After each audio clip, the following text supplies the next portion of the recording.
सुतल रहनी मैया रौरी देवल घरवा हो सपनमा देखनी ना ए सपनमा देखनी ना मैया रौरे स्वरूपवा हो सपना देखनी ना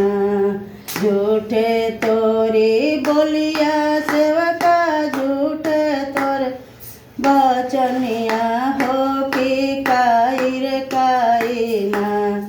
देखले हमारो स्वरूपवा हो कि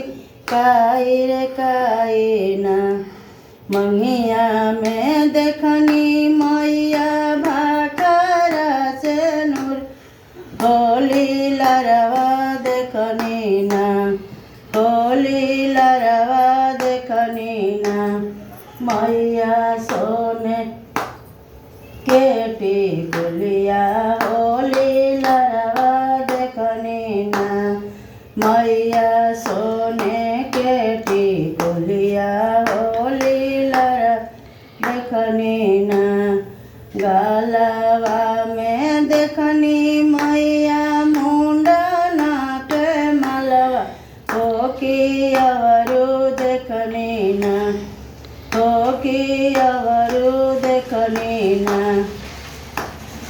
मैया फुलवा के हरवा हो कि अवरु देखनी ना मैया ओढ़ौल फूल के हरवा हो कि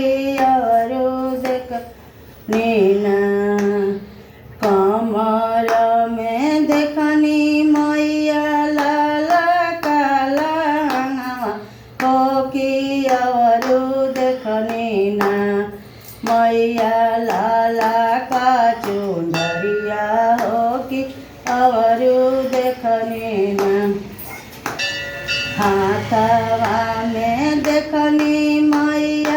लाला काला हठिया हो तरसुलवा देखनी ना हो तिरसुलवा देखनी ना मैया खपर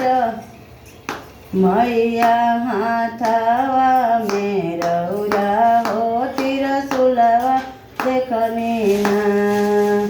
पैर